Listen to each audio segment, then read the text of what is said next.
I don't mind a tall bitch in my life, as long as whenever she bends over, she's not like a giraffe. You know what I'm saying? Like where I had to jump up and had to fucking hump her like that. That's fucking. I ain't fucking like that. Hey, one thing I'm learning about women is women like security. You know, women love security. And, you know, every time I come to a bar or a place like this, you know, after I talk to a woman, they start yelling for security. I guess that's what they're asking for, is security.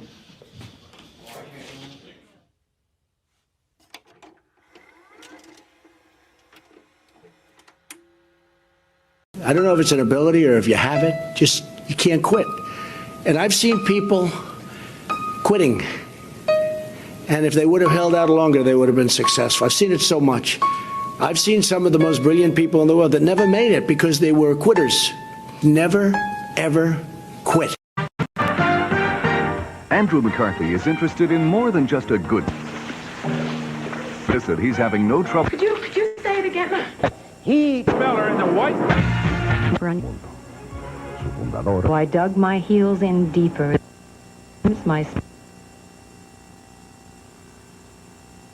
Have you ever had a dream that you want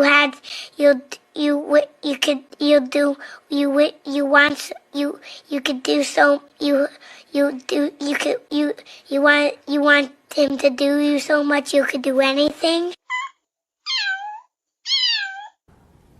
A non-basketball question. Did you get a chance to meet with the royal family? And if not, how was it like having them there in the building? Jesus, Mary, and Joseph? The Prince and Princess of Wales. Oh, no, I did not. I'm only familiar with one royal family. I don't know too much about that one. Sad pony. Hey.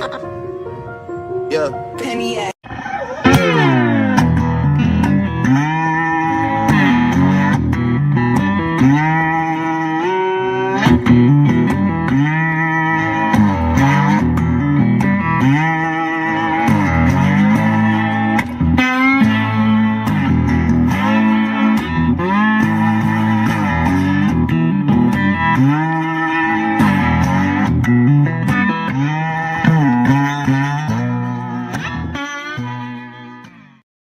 Good evening, I'm Blake Montgomery with Logical Conservative, bringing you current events on the Anthony Rogers Show. On January 13th, 2025, California Governor Gavin Newsom and state Democrats approved a $50 million budget. Now, guess what it's for? It's not for the wildfires. It's to prepare for potential challenges from the incoming Trump administration. Now, the funding is allocated as follows. The $25 million is going to the California Department of Justice to defend against federal mandates, and another $25 million to support legal nonprofits and immigration support centers, aiming to protect immigrants from deportation, detention, and wage theft. Now, of course, as you would think, this initiative has sparked controversy. Republican critics argue that the state should prioritize addressing the severe wildfires in Southern California over political funding. Assembly Minority Leader James Gallagher stated, "At a time when California should be laser focused on responding to the devastating wildfires in LA, Democrat lawmakers, their priority is creating a $50 million slush fund to hire government lawyers for hypothetical fights against and to defend criminal illegal immigrants from being returned to their country." Now, in a major diplomatic breakthrough, United States mediated talks between Israel and Hamas have resulted in a ceasefire to end the 15-month conflict and secure the release of hostages. A coalition of health professionals and scientists has mobilized to oppose the Senate confirmation of Robert F. Kennedy Jr. as the next U.S. Health Secretary. In a public letter, they warn that his unfounded fringe beliefs could significantly undermine public health practices across the country and around the world. Despite recent policy reversals, RFK Jr. remains under intense scrutiny. Now that's it for current events on the Anthony Rogers Show. I'm Blake Montgomery with Logical Conservative. You can follow us on TikTok, Facebook, and Instagram. Enjoy the show. Take care. Everything is great as long as you can clean the messes that you make. I'll punch you in the face, but everything is safe. Welcome back to the best show in the entire universe. My name is Anthony Rogers. I'll be your host. Tonight we have an interesting and awesome episode, I think, personally, like a subject that I personally nerd out about and just read and watch everything on YouTube and go down like the rabbit hole, you'd call it, of this information. We have an awesome author. I was talking to him backstage, really cool guy. Wrote a lot of books. You should, one of them's in the description for what we're talking about tonight is Shapeshifting. His name is John Kachuba. How you doing, brother? How you doing, Anthony? Did I butcher the name, or did I get it close? Yeah, you did. I had a feeling. Yeah, you chopped it up. How do you say it exactly? Okay, Kachuba. Kachuba. There we go. John Kachuba. I knew I butchered that. I was like trying not to. It's all right, man. It's happened before. Said it 3 more times, so it's better promo. That's promo. Right. But no. So okay. So what aspect of like shapeshifting? What brought you to this subject more so before we start this up? Like what kind of like drew your attention to shapeshifting? Like was it? Well, so a lot of what I write in a lot of my books, I have 13 books out, but a lot of what I've written has been paranormal stuff, and mostly about ghosts, ghosts and hauntings. And I do a lot of public speaking at libraries and universities and conferences, podcasts like your show, whatever. Like Coast to Coast, I heard you on. That's a huge one. Yeah, yeah. So and what happens is I always have a couple minutes afterwards for hear what the audience has to say. And so often people tell me about their own ghost experiences. Hey, I saw my uncle who passed away 5 years ago. Okay, great stories. But I also noticed that a lot of them were telling me stories that weren't really ghosts. To me, they sounded more like what we consider to be shapeshifters, a form that is actually sort of transforming. So I was interested in that and said, well, I'm hearing so much of that. Why is that? And I just started digging into it. And I found out that every culture around the world, almost every culture, has at least one kind of shapeshifter, if not several different kinds. And in fact, not only do they just have them now, but this goes way back to like prehistoric times. The earliest image of a shapeshifter was done in the Neolithic period, and it's a cave painting in France that shows like this shaman transforming into a deer or an antelope, some kind of like an antler hoofed animal. So the shapeshifter character has been around forever. And so I just really got intrigued by it and started digging into it and just found out all this shapeshifter lore from all around the world. And I went to a lot of places that had, shapeshifter stories or incidents about shapeshifting. That's awesome. Yeah, we had David Icke on here, and he said a similar thing that people at like lectures would bring it up. And that's kind of interesting. What would these people say? Like for example, like what somebody who said they saw a shapeshifter? How did they say that to you? Like, well, so David, I mean, I'm aware of his work. In fact, I mentioned him in my book too. His whole thing is that shapeshifters are aliens. They're reptilian aliens. Aliens that have a reptilian form, and that they came to Earth like who knows millions of years ago, even before humans as we know them today, Homo sapiens was around.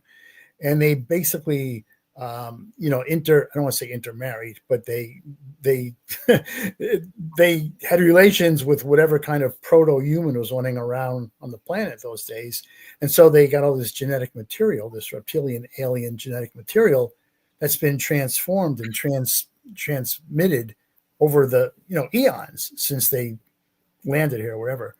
And so these people, according to David, are, they're still among us, and they can change at will into sort of a reptilian shape, and that a lot of them have managed to get into positions of power. Like David says that Queen Elizabeth II, the deceased Queen Elizabeth II, some of the presidents, Barack Obama, he mentions, he says a lot of these people are reptilian shapeshifters, which is amazing. What I found in my book wasn't so much, I didn't get it. I mean, I talked about that because that's what David brought in. So I talked about his theory and everything else. But more often than not, the accounts I got were just from everyday people around the world that were witnessing something that they considered to be a shapeshifter. So like in England, there was something, forgot what they called him, but they had a nickname for this big dog-like creature. Well, I should say wolf-like creature. They saw it was huge. And he had been around for a long time. People saw him for years. And, they would see him like run and leap over a 10-foot fence with like no problem. But some people said that they actually saw this thing shift from, transform from a man to a wolf or to whatever this canine kind of beast was. That'd be crazy. Yeah. Oh, yeah. Crazy. That would be. Yeah. I would hate that. Yeah. Well, I would hate to be the guy, and I would hate to be around when it happens too. But some of the other stories. That's kind of a classic story we've seen in literature and stuff too.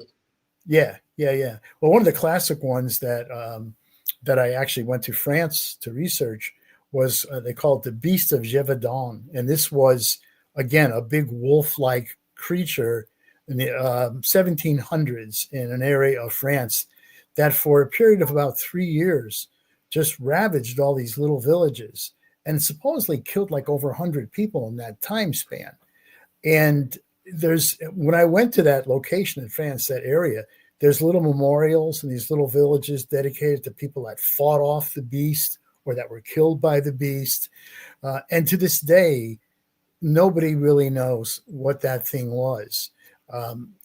The story is that it was eventually tracked down by a local hunter and that he shot it and he killed it. And the story is that he had silver bullets, which is, typical werewolf lore, that you kill a werewolf with silver bullets, right? Of course, nobody have found the corpse of this thing, which is amazing because you would think after all that they would preserve it, right? But yeah, and so a lot of the transformations that I hear about in history and everything tend to be sort of the wolf shape, but that's not the only kind of shape that a shapeshifter takes. There's almost anything. In fact, shapeshifters by definition can transform into any kind of animal. They can transform into another person. They can even transform into an inanimate object. So like in Japanese culture, there's dozens of different kinds of shapeshifters. And frequently they will transform into like something really dumb, like a broom, like, I mean, if you have the ability to transform, why waste it on doing it as a broom, But that's part of the Japanese lore. So it was an amazing couple of years of research and just, fascinating stories that I found. That's awesome. We had a good question in the comments too. Like first question, can you protect yourself from a shapeshifter? How fast can you run? Well, I mean, I don't know. I'm not aware of any sort of what would I say, like, charms or anything like that would like ward off a shapeshifter. There might be some, because as I said, there were so many different kinds in different cultures. That's possible that some cultures may have stories about ways to do that. I didn't come across that. Mostly it was just like, just honestly just hoping that you don't run into one. Yeah, I know. So in your research and like your opinion and whatever else, like factually as well, like wherever you're at in this, where do you think this started from? Like, where do you think this was like what is the exact like kind of start of this? Are you familiar with that, or like what's your opinion on that, or more or less? Yeah, I mean, I think, okay, so I'm definitely not a psychologist, but I think the whole idea of the shapeshifter takes root in our own psychology, because we know that we have an animal nature, right? We're not all good. We know that we all have sort of an animal side to us.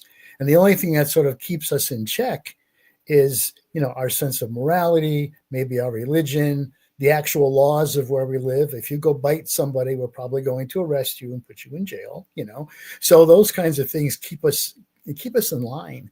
But if you think of the novel, Dr. Jekyll and Mr. Hyde, Dr. Jekyll was this moral, upright, Christian, wonderful, kind physician that was helping people, curing people, healing people. Yet at the same time, he was experimenting, because he just said, what would it be like if I can throw off everything that keeps us in check? if I can just toss my religion, toss the laws, whatever, and just, run naked through the woods at night howling at the moon? What would that be like if I can do that? And that's when he transforms into Mr. Hyde, who actually ends up murdering somebody. And then Jekyll, realizing what he does, commits suicide because he can't live with that.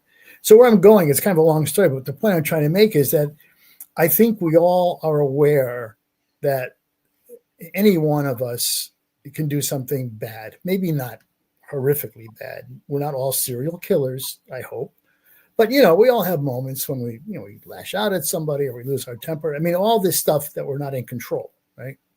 So I think the shapeshifter gives us kind of a safe outlet, because if we can read about shapeshifters or even pretend that we transform by putting on animal hides or something like some shamans do, primitive shamans, if we can do that, that kind of allows us to experience that wild side vicariously without really doing much damage. So I think that's what makes the tales so popular. And then they grow up and they become much worse, where the shapeshifters do become, a lot of them become horrible, murdering machines, But by the way, not all shapeshifters are evil. I mean, my research showed that there's a lot of countries that have shapeshifters that are actually favorable to humans, and sometimes, will help humans out or leave something, like leave food on their doorstep if they need food or something along those lines. So they're not all terrible. We're in love with werewolves and vampires, and that's where we go. And so every shapeshifter is evil like that, but that's not really the case. Awesome. Well, no, I appreciate that. It was very well thought out. We got Frankie with the weather report real fast. Frankie, how you doing, bro? Hi, Anthony. I'm doing great so far. There's a new edition of Frank Donald Bobwitz wearing a t-shirt. It's coming out in July. Awesome, man. How you doing today, Frank? I'm doing great. Hi, John. I'm Frankie Down. Nice to meet you. Hi, Frankie. I'm doing great so far. Dave, you got the t-shirt, Frank Donald Bobwitz, now available for pre-order. I sent it to you on private chat. Okay, cool. I'll pull it up real fast for you, brother. And right now, it's snow flurries where I'm at right now. It's downtown Sydney on Charlotte Street. I'm showing you it's snow flurries in Sydney right now. Last week, you had a big snowstorm. What's Missouri look like? Is it finally getting better up here? It's going to get cold. It's really, really cold next week. That's not good. What about Cincinnati? That's where John's from. It's going to get really, really cold in Cincinnati, too. It's not good news. No. In Ohio, southern Ohio, near Kentucky. You got it. Man. When's it going to get warmer? Pretty soon. That means spring begins on March 20th. Time springs ahead on March 8th and 9th. Solar winter ends on February 7th. It's nothing to do with the weather. It's the length of the daylight. That means halfway in the fertile equinox. Then on March 1st, meteorological winter ends. That's when meteorological spring begins. Then on March 20th, astronomical spring begins. 12-hour daylight, 12-hour darkness all over the world. Days are getting longer in northern hemisphere. Days are getting shorter in southern hemisphere at the same time. Man, it was brutal last week. John and I were talking about that before the show started. It snowed a lot of people over here in the Midwest. And did you hear about this? I just released a new comedy video. The guy being chased by a ton of gorillas. I did not, but it sounds funny already.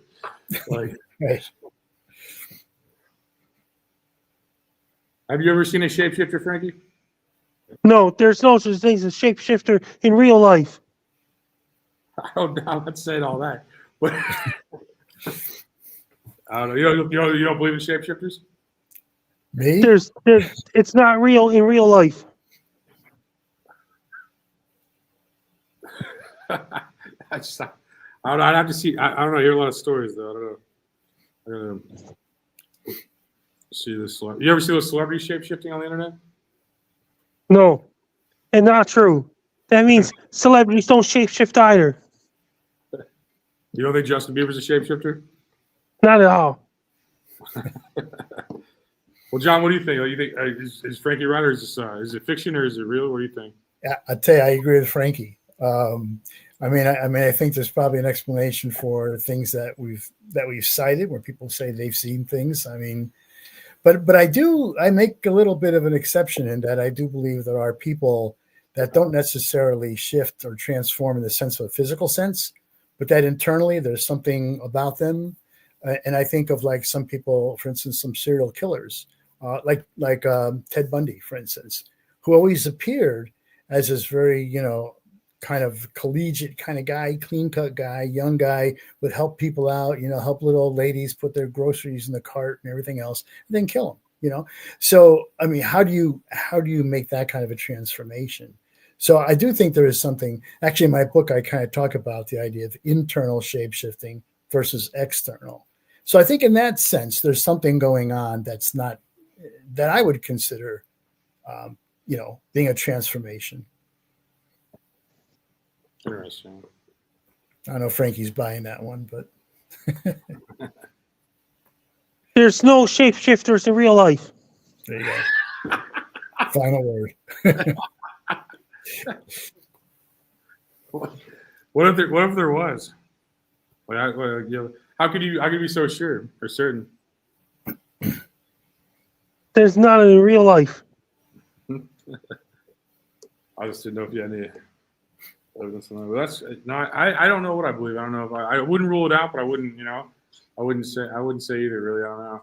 The world's. And if that means a lot of forest fires going on in Southern California right now, in Los Angeles, there's a lot of fires still going down right now. Yeah, it's sad. That's messed up. And did you hear about this? In Arkansas, then Louisiana is supposed to get snow in Houston, Texas, possible. They had an earthquake somewhere in Mexico, 6.8 magnitude. 6.8? Yes. Wow, that's catastrophic. That's crazy, right? Yeah. And they had a 6.8 magnitude earthquake in southern Japan. Did a lot of damage. Wow. Yeah, that's a lot of tragedy happening right now. And did you hear about this? Over in Western Canada and in Western United States? A lot of fires going on in southwestern United States, burning a lot of blaze and Santa Ana winds, triggering more fires. Yeah, it's definitely messed up. I see it all over Instagram. Hey, that's Charlotte Street in Sydney right now.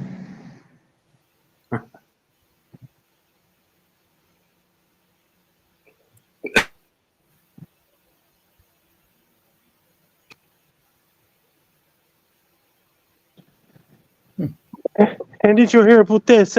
There's some cold air over in Eastern Europe. Then you got warm air, cold air fighting each other in Europe too. And there's lots of snow in Sapporo, Hokkaido, Japan. Rain coming off the coast of Japan too. And there's a lot of thunderstorms raining in Indonesia right now. In parts of Botswana, Angola, and Zambia, Zimbabwe, Mozambique, Madagascar. There's a possible tropical cyclone aiming towards northwestern Australia. Man.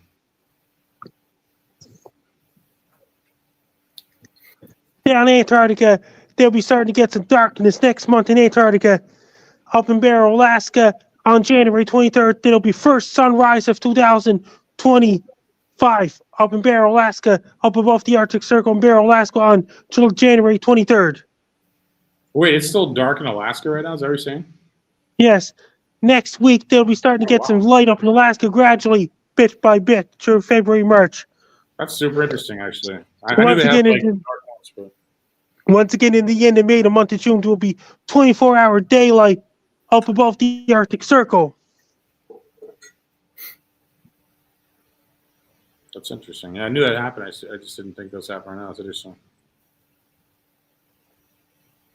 There'll be 24-hour daylight up in the Arctic again.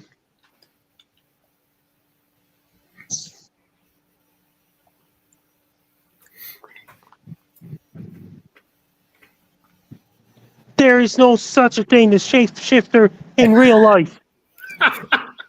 Frankie can't be so certain. We don't know. We don't know.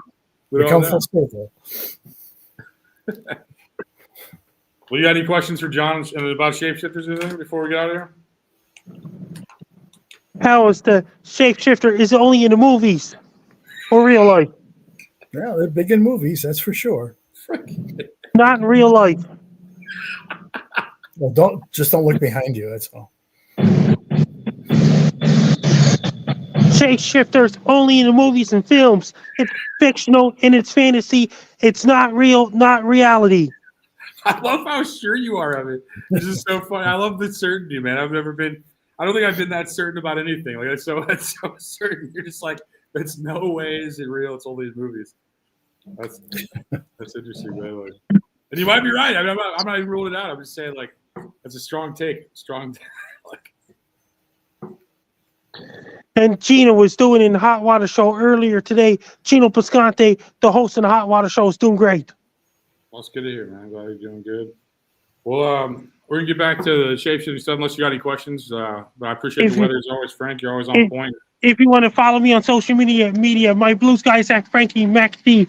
My link tree is at Frankie MacDonald. My threads is at Frankie MacD94. My ex formerly Twitter is at Frankie MacD. And my Facebook is Frankie MacDonald. My Instagram is Frankie MacD94. My TikTok is FrankDon94. My Clapper is FrankDon94. My Twitch is FrankDon94. My Snapchat is FrankAMCDON. My YouTube channel is Dogs Who Will Say Bye. LinkedIn is Frankie MacDonald. Best of luck to you. I'm Frankie Don. You're listening to Anthony Rogers Show. T-shirt edition of Frankie Don Bobbleheads coming out in July 2025.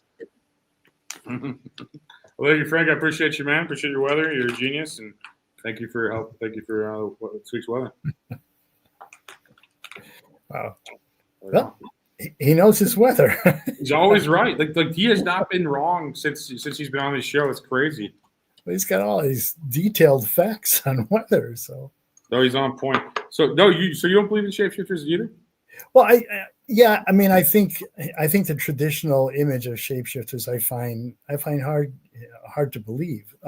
Fair. I mean, just a science, But as I said, I'm convinced that there is what I would call internal shapeshifters. I'll give you an example. It's more psychological than physical. Like, well, your explanation was that it was more of a psychological thing. Yeah. Which is, the end result is, well, first of all, I'll give you an example. Back in France and actually in areas of Germany, back in the 17th century to 1600s, there were a lot of cases of people who had lycanthropy, which it's actually a psychological state where people believe that they've transformed themselves into wolves, right? So that's a transformation. But when you saw these people, they didn't have claws, they didn't have hair, they didn't have fangs, but they were running around on all fours. They were attacking people. They were devouring people, literally killing people and devouring, tearing them apart with their hands and eating. That's crazy. Yeah, and ending up in most of them when they're apprehended were executed because that was even pre sort of psychiatry days back in the 1600s. Most of people considered that they were the work of the devil. They're possessed or whatever it was. So they were killed. They're executed. Later on, they started putting them in insane asylums. But there are still cases even today where people have lycanthropy, But I'll give you another case. There's a guy here in Ohio named Guy Savelli, a guy named Guy. That makes it confusing, but that's his name.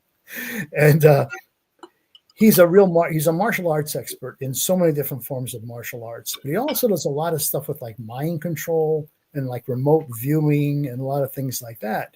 He did a lot of work with the Navy SEALs, with special ops forces, doing a lot of training and experimentation with them. I was in touch with one of his students for my book, and his student told me that he and Guy were in a bar one time, and they were just hanging out, having a bar, having a couple of drinks, and they were fine. And then some other person comes along who had a couple too many, and for whatever reason, just came over to their table and just started, hey, buddy, I'm going to punch you out. Who knows why? We've probably most of us have experienced a guy like that in our life, right? So anyways, this is going on. So Guy Savelli just kind of stands up, and he's only a couple inches away from this drunk and just kind of looking at him. And Guy's student is sitting there, and he looks up at Guy, and he said, I don't know what happened. He said, all I know is that Guy's face, he said, I don't know how to describe it. It transformed, it turned into something. He said, all I saw when I looked at him was the face of a tiger. I wasn't there, but this is the guy who stood a couple feet away from him, who actually had worked with him a lot, saying that, I see the face of a tiger. But whatever face he was showing, that drunk, according to the student, just went, oh, hey, man, okay. And backed off and just took off. And then guy just sat down and he was fine. I mean, nothing. The student said he looked like a normal guy. I said, what was that about? He said, I don't know. But, Guy, again, is a person, like I said, who has a lot of this mental ability to do things. So nobody else in the bar said, hey, we're looking at a tiger here. But that drunk saw that. So somehow Guy projected that. He projected that image to that drunk. To me, that's shapeshifting. I mean, that's, maybe only one guy saw it, but maybe, guy who's able to sort of direct that to this one individual. And that's as much as shapeshifting as I think as if he had gotten tiger stripes and claws, What would you turn it into if you could turn it into? What would I turn into? I don't know. Probably something like a raven or an eagle, something like that, I think. How about you? I don't know, man. A younger version of myself, Well, okay. Now you need a time machine. You don't need a chance. That's a different show. Fair. No, I think flying would be fun. I think that's a cool call. I think flying would be fun, man. Or like I don't know, or turn it into a shape-shifting reptile so I could scare David Icke. It's like a big reptile, a big just run up on dinosaur or something. But it's a very interesting concept, and like all logic is basically just like, yeah, that's a story. Like Frankie was saying, so like Frankie has a way of just put it so like reduced to where it's just like there's no way that's even true. It's only on TV. But I mean, I think and you guys might even be right, and yours is more deep, obviously, to where you're saying like the people are like kind of just projecting that in their mind stuff. But I don't know. I just one of those things I just don't know. It's like I would. Like the child in me wants to keep an open mind, but like the adult me is just like, there's no way that's true, and agrees with you guys. But it's just like such an interesting topic. I mean, there's nuances to it because, like I said, I can't explain myself, my physical being suddenly becoming an animal or another person. I can't see that, but I can see some of these internal things that I talked about. And for all practical purposes.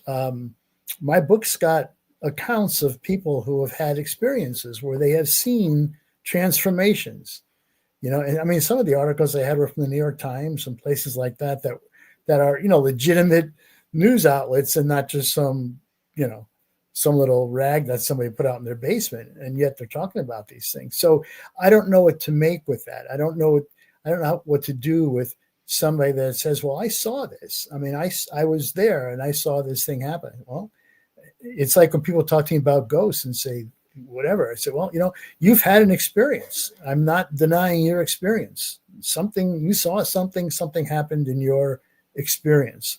And as you say, Anthony, I not one to say, well, I got all the answers and you're wrong. I don't know.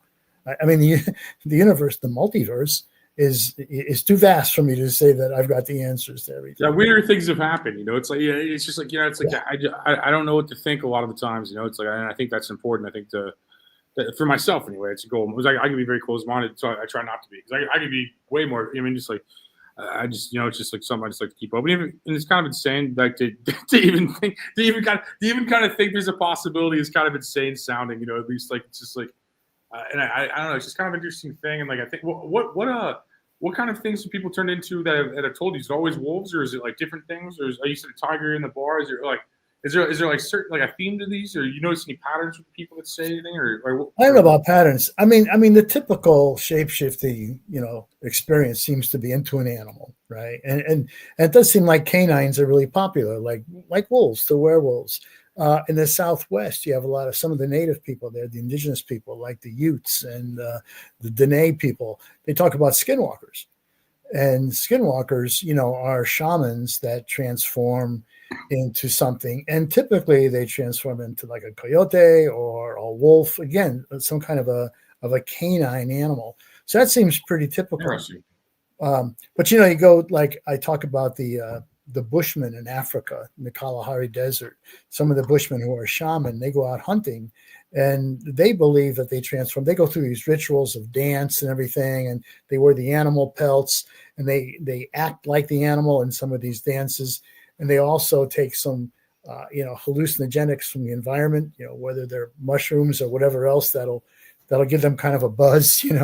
They'll take all this stuff, and they will then believe that they've transformed into something. And they're, you're talking about Africa, so they are transforming, they believe, into lions and tigers and wildebeest or whatever. So it's pretty amazing. Well, it's a very, very fascinating story. Like I've never seen anything like that, but I definitely am open to it. I mean, it sounds like a terrifying and awful experience, but at the same time, kind of interesting. It's like seeing a Tyrannosaurus Rex. Like for science, you're like, that's really cool, but like for like staying alive, you're like, that's not cool. And it's like it's just like it's one of those things. It's like I don't know. It's very interesting to go into, like, for like just to do research on. Like how long did it take you to research this subject for your book? You said, well, I think I probably spent about 2 years doing the research. So that was that 42 years ago. But that includes a lot of the travel and stuff too that I did for it. I was I was in like 8 different countries in Europe to do this. Very cool. Like, so what would you do in these countries? What was the object? What was like the goal in like each country and on your visit stuff? Well, I was trying to. So I was looking for stories, particularly from that country. Like I mentioned, the Beast of Gévaudan in France, right? Mm-hmm. So I actually went to that area, that Gévaudan area in France, and I talked to people. What do you think was? And some of the people would say, "Oh yeah, we don't know. We think it was a werewolf." Other people would say, "No, we're with Frankie on this one." They knew Frankie over there. And I went to places like, I went to Romania because, when we think of vampires, we think Dracula, we think Romania.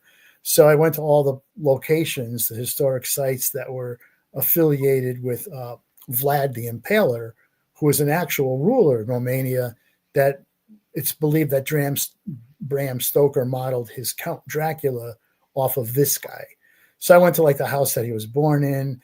I went to the ruins of one of his castles. I actually even went to the place where he's supposed to be buried, in this little tiny church on an island. You walk out in this long causeway out to this dinky little island, probably not much more than maybe 2 acres, if that. And there's this little chapel right in the middle of it. And his grave is in there, Vlad the Impaler, right? Although the interesting thing is that, like in the 1930s, some anthropologists opened the grave to just examine it and all that stuff, and there wasn't anything in there. So now you think, oh, wait a minute, maybe Vlad was a vampire, and if his grave is empty, well, where is he now? So I went to places like that specifically that had some kind of folklore or historic stories or something about shapeshifters, and I tried to just find out what I could, talking to people, visiting the locations, that kind of stuff. That's very interesting and awesome. That's a very cool way to write stories, man. It's like, oh yeah, I mean, that's what I love about writing, because so many places I travel so many places around the world to do some of my stuff, and that's great. It's amazing. Yeah, it's like Hunter S. Thompson was like that too. He'd go to the event and write about it type thing. That's a very interesting way of writing. It adds a lot of validity to writing too, of going to these actual areas and talking to the townspeople around which it happened. I think it adds a lot of validity. Right. That's cool, man. So like, I don't know, where do you see this going with Shapeshifter? Do you think it'll always be a story, or like, do you think it's going to come out one day that we're like, see, the president's a shapeshifter? What are your thoughts? I don't know. That may happen, but again, I consider, considering the fact that, as I said, the earliest depiction of a shapeshifter goes back to the Neolithic period, prehistory, and we're still talking about them today. And Frankie mentioned they're in movies. Well, he's right. I mean, they're big in popular culture now. They're in movies. They're in books. There's TV shows. There's even kids programs. I have 11 grandkids, and 2 of them talked to me about this show called Morphle. It's a cartoon series for little kids. I said, Morphle?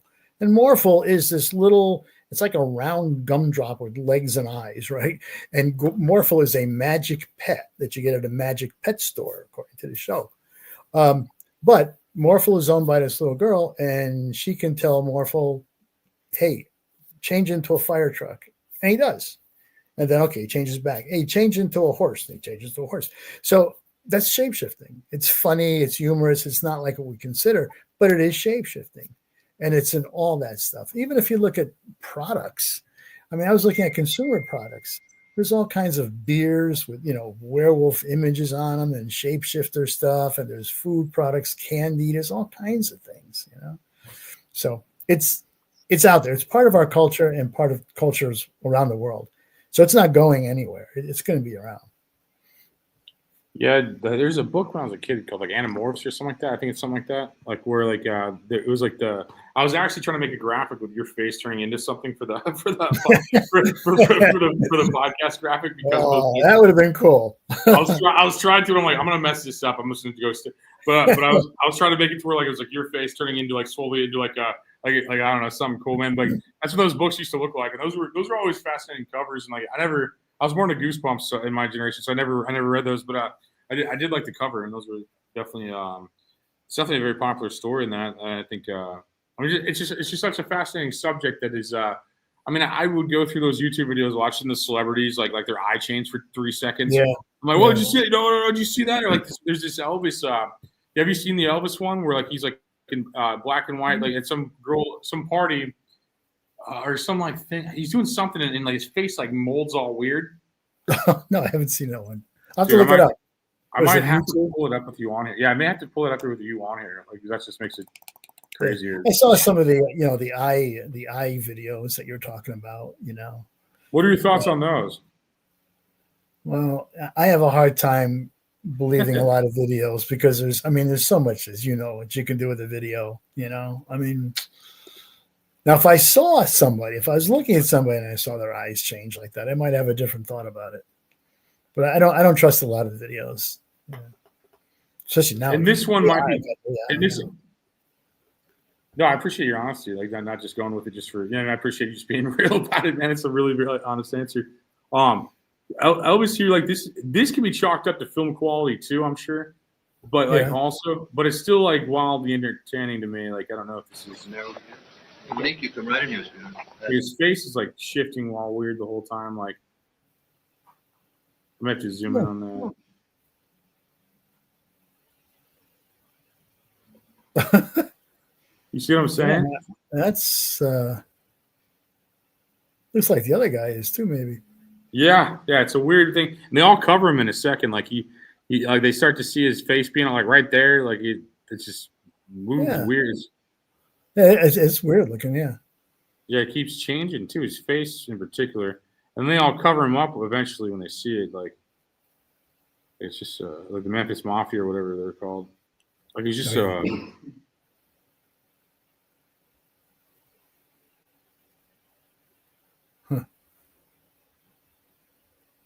like I said, you never know these old film. Like, what if something, well, yeah, that's what I mean. It's hard to. Actually, the girl looked kind of creepy there too. yeah. You've seen a bunch of people. Like, it's like that's crazy right there. Yeah. Well, like you never know. I mean, we could chalk it up to film and stuff, but the way these guys kind of freak out for a second, it looks like they all freak out and cover, or not freak out, but like just cover him. Like one's wiping him down, one's stepping in the way. Right. Yeah. But I mean, that's a pampered dude too. That probably pays all their bills. I mean, true. You never. I mean, there's so many. You can't just be like, okay, it's real. Obviously, look at this because like it's questionable to be very honest. But it's like even this video we're watching right now is questionable. But it's like, yeah, that's what Jenny in the comments was saying the same thing. Like you were kind of saying, video quality's poor. Girl had 2 noses. Like it's like, so yeah. It's it's like a lot of people's faces were shifting in that thing, Right. Yeah, it was definitely weird, but I mean, just things like that. I mean, I never know, man. I'm just like, I never know what's going on in this weird rock world. It's like you think you know something, and then something happens. I mean, I don't know. I feel like I feel like an expert at something, and I just look like an idiot the next day about it. It's just one, just how the world works. They'll come down and admit it. I think they're already admitting aliens are real. I think the Navy's like, yeah, those UFOs, they're real. Right. So I mean, that's kind of fascinating to where like it's not much of a conspiracy theory, and maybe we'll find some more as we go. Yeah. See, I find that. I mean, again, when you think of the size of, I don't say universe anymore. I say multiverse now because, quantum physics tells us it's not just one, but infinite, right?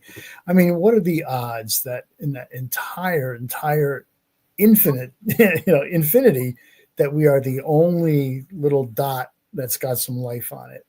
That's like ridiculous to think that, have we made contact with it? Are they with us? Well, I don't know, but I think it's possible at some point, sometime. If they haven't already, they will. Yeah, that's like a different thing. I think not to totally change the subject from the episode format, but Mars kind of looks like a old Earth, and in those C.S. Lewis books, like King of Mars, just sounds super real. When I read that, I'm like, this doesn't even seem like fiction. It seems like a documentary, or at least it's fiction, so it didn't seem crazy. Like some of these books, like that C.S. Lewis wrote about Mars and the people that were there before. It's like. No, it's just a wild. I just like I said, I just try to. I don't know. Maybe I'm insane, but I just love to.